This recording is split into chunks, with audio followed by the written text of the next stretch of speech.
আউলিয়া জগতের অন্যতম মহান ওলি ঢাকা রাজধানীর মিরপুর 1 নম্বরে অবস্থিত হযরতে শাহ আলী বগদাদী রহমতুল্লাহ তাআলা আলাইহি গত বৃহস্পতিবার 14ই মে গভীর রাতের অন্ধকারে এই দেশের কিছু ইয়াজিদি মুসলমানেরা, নবীর দুশমনেরা, ওলির দুশমনেরা, নবী প্রেমিক, ওলি প্রেমিক, মাজার প্রেমিক, আউলিয়া প্রেমিক, জিয়ারতকারী আশিকানদের উপর অতর্কিত হামলা চালিয়েছে, ঠিক কিনা? তারা রাতের গভীরে অন্ধকারে হামলা চালিয়ে তারা পরিচয় দিয়েছে তারা এই দেশের ওলি আল্লাহর বানানো মুসলমান নয়, সুন্নি ও তরিকতপন্থী মুসলমান নয়, হুসাইনি মুসলমান নয়, তারা ইয়াজিদের চরিত্রে আদর্শবান মুসলমান। ঠিক, তারা হলো প্রকৃতপক্ষে মুনাফিক মুসলমান। এই মুনাফিকেরা যুগে যুগে ছিল, এখনো আছে, কিয়ামত পর্যন্ত থাকবে, ঠিক কিনা?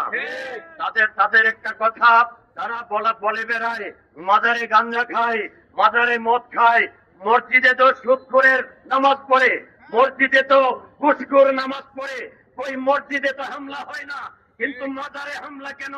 এটা তারা গাঁজা মদকে বাহানা করে তারা মাজার বিরোধী মানুষেরা এদেশ থেকে মাজারকে তুলে দেওয়ার অপচেষ্টা চালাচ্ছে, ঠিক কিনা? আমরা এই দেশের পীর মশায়েখ, শান্তিপ্রিয় সুন্নি মুসলমান, তরিকতপন্থী মুসলমান, সুফিবাদী মুসলমান, এতদিন পর্যন্ত আমরা শান্তির সাথে ধৈর্য ধরে বসে আছি। আমাদের দরবারের পীর মশায়েখগণ, আহলে সুন্নাত ওয়াল জামাতের ঊর্ধ্বতম নেতৃবৃন্দগণ যখন আমাদেরকে আদেশ দিবেন, নির্দেশ আসবে, তখন আমরা আর ঘরে বসে থাকবো না। বাংলার জমিন আরেকটা দ্বিতীয় কারবালার ময়দান হবে ইনশাআল্লাহ। দেহের রক্ত দিয়ে, প্রাণ কোরবান দিয়ে, যেমনি ভাবে কোরবান দিয়েছেন নুরুল ইসলাম ফারুকী, ঠিক কিনা? যেমনি ভাবে কোরবান হয়েছেন আমাদের ইমাম রইসউদ্দিন সাহেব, এমনি ভাবে আমাদের প্রাণ উৎসর্গ করে রক্ত দিয়ে হলেও বাংলাদেশের ওলি আউলিয়াদের মাজার রক্ষা করব, পীর আউলিয়াদের আস্তানাকে আমরা রক্ষা করব।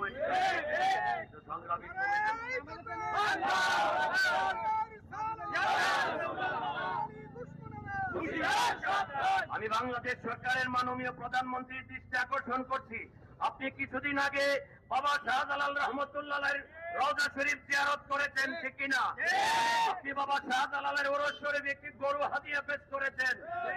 আপনি আজকে কেন নীরব হয়ে বসে আছেন? এই দেশের 95% মুসলমান, 70-80% হইল তরিকতপন্থী সুন্নি মুসলমান। আমরা দাবি জানাচ্ছি কুমিল্লা থেকে, আজকের মানববন্ধন থেকে, ঢাকা মিরপুরের 1 আসনের জামাত ইসলামের এমপি সেও আজকে পায়তারা করছে যে এখানে মাদক বিরোধী অভিযান চালু করা হয়েছে। আমাদের জিজ্ঞাসা, মাদক বিরোধী অভিযান কি জনগণ করে না প্রশাসন করে? কোনো লোক ছিল না, কিছু জঙ্গিবাদী, তৌহিদিবাদী জঙ্গিবাদীদেরকে উস্কিয়ে দেওয়া হয়েছে। আমরা সেই এমপির পদত্যাগ দাবি করছি, ঠিক না? এই মুনাফিক, নবী দুশমন, ওলি দুশমন এমপিকে পদত্যাগ করে ওখানে একজন নবী প্রেমিক এমপি আমাদেরকে দিতে হবে। যারা মাজারে হামলা করেছে তাদেরকে অনতিবিলম্বে গ্রেফতার করে তাদেরকে উপযুক্ত শাস্তি প্রদান করার জন্য আমরা আজকের এই মানববন্ধন থেকে দাবি জানাচ্ছি। এই দাবি জানিয়ে বিদায় নিচ্ছি। আসসালামু আলাইকুম।